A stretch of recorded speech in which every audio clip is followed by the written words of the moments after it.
Hello students, this video is for class 10 biology. In this video I will continue with the chapter that I have started with you people, that is control and coordination in living organisms. In this video I am going to continue with the nervous system of this chapter. So let's not waste any more time and let's get started with the chapter. So we will start from the topic of mode of action of the neurotransmitter.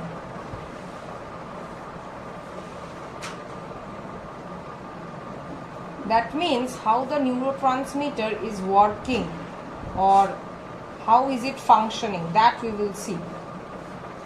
So neurotransmitter, from the word we can understand neuro, coming from the word neuron, and transmitter means it's transmitting something. Transmitting what?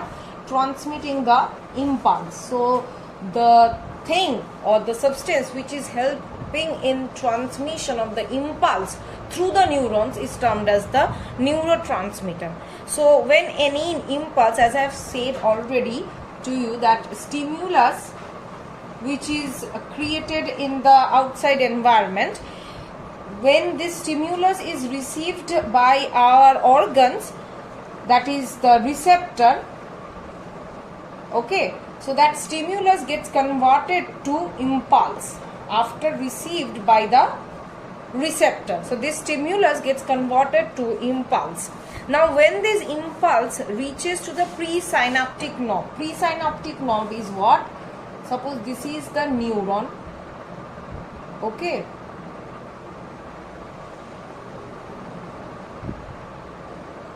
so the junctional region between two neurons is known as the synapse. That means this region is actually our synapse. Okay, now presynaptic knob means, that means these round like structures, these circular structures which are present before the synaptic region, those are termed as, that means this knob, these circular structures before the synapse, these are termed as the presynaptic knob. Okay, so when this impulse reaches over here, that means in the presynaptic knob, what happens? There is a release of the neurotransmitter from the synaptic vesicle into the synaptic cleft. This region, this empty region, is known as the synaptic cleft. Okay, so when the impulse reaches in this presynaptic knob, the neurotransmitter gets released from the synaptic vesicle. See, synaptic knob is containing some vesicle or round like structures. These are termed as the synaptic vesicles. Now these synaptic vesicles carry what? They carry the neurotransmitter. So whenever the impulse is reaching over here, the from the synaptic vesicles releases out the neurotransmitter. Okay, now the neurotransmitter, when released from the presynaptic knob, from the synaptic vesicles, now the neurotransmitter will fall into this synaptic cleft and it will bind with the specific receptor. Okay, it will bind, that means the neurotransmitter will bind with the specific receptor which are present on the postsynaptic knob. So this neurotransmitter will get bind with the specific receptor or specific site of the postsynaptic membrane, where the neurotransmitter will release the impulse onto the next neuron. Understood? Now there is an example given in your book, that is impulse which flows through the axon. Suppose if I'll draw it, then it will come like this.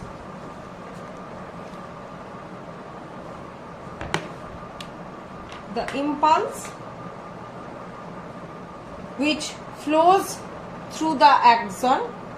Now after it is flowing through the axon, it will reach to the axon terminal, right? And after axon terminal, it will reach to the synaptic knob, or you can say to be very specific, presynaptic knob.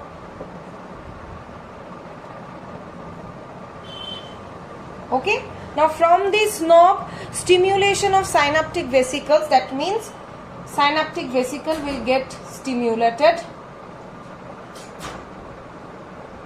Okay. Now from there, synaptic vesicles will rupture. That means these will rupture or will burst out. Okay.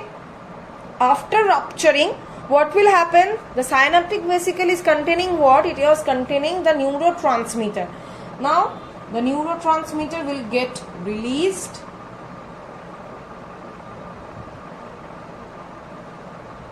Neurotransmitter will be released where? Into the synaptic cleft. It will released into the synaptic cleft. Okay. After that, this neurotransmitter will be received by specific receptor on the postsynaptic membrane. That means after this, it will bind with the postsynaptic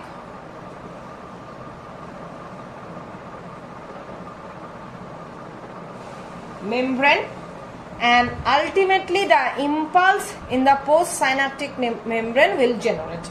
That means impulse will generate onto the, or will be passed on to the next neuron. So in this way it will continue. So this was about how the neurotransmitter is acting, okay, or how it is functioning, or how is it flowing. Now the next thing is that types of neurotransmitter. That means what are the types, mainly classification of neurotransmitter.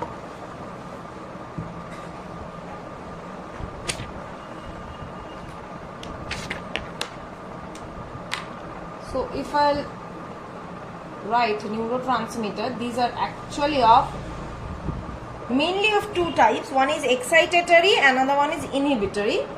There are three types. First one is excitatory, that means its function is to excite, or it is to stimulate something. Okay. Inhibitory, that means it will inhibit the function. Another third one is both excitatory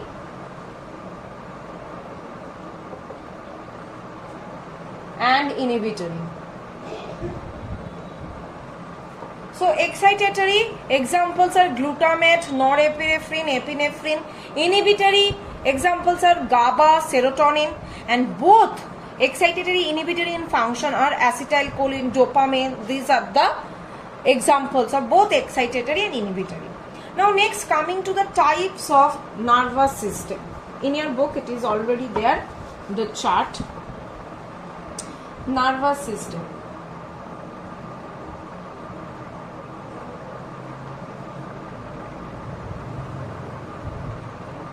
Okay, so nervous system, here a small change will happen. Nervous system over here mainly is being seen that two types, but no, there are actually three types. Here one small change we will do. First one is CNS or central nervous system. Second one is PNS or peripheral nervous system. Third one is ANS or autonomic nervous system. But in your book only mainly two classifications given, central and peripheral. Autonomic is being classified under PNS, but no, autonomic nervous system will be a separate part of the nervous system. Now coming to the central nervous system. Central nervous system is again consisting of two main parts. What are they? Brain and spinal cord. These are the main part of our nervous system. Second is that peripheral nervous system. Within peripheral nervous system we will have craniospinal nerves. Okay, craniospinal nerves, that means cranial nerves, spinal nerves.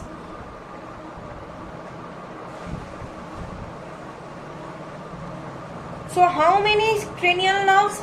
12 pairs.